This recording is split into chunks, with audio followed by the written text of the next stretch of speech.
Decir, yo he dicho la verdad, tú has dicho lo necesario.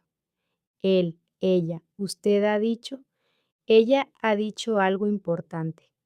Nosotros, nosotras hemos dicho lo mismo desde el inicio. Vosotros, vosotras habéis dicho cosas confusas. Ellos, ellas, ustedes han dicho que sí.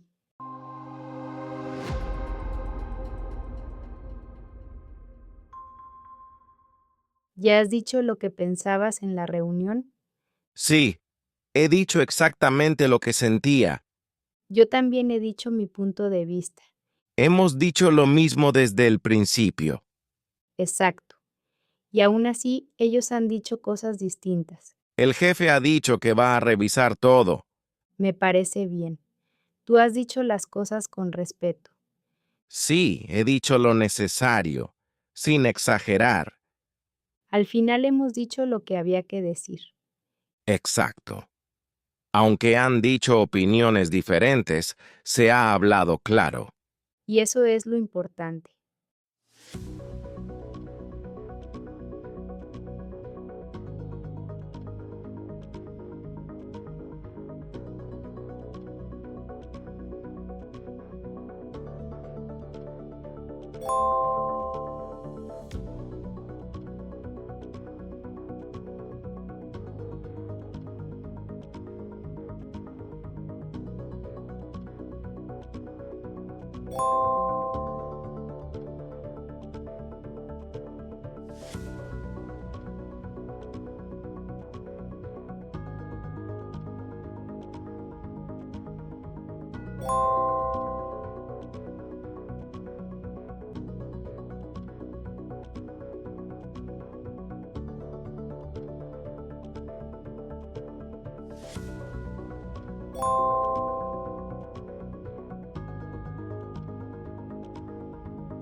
Congrats!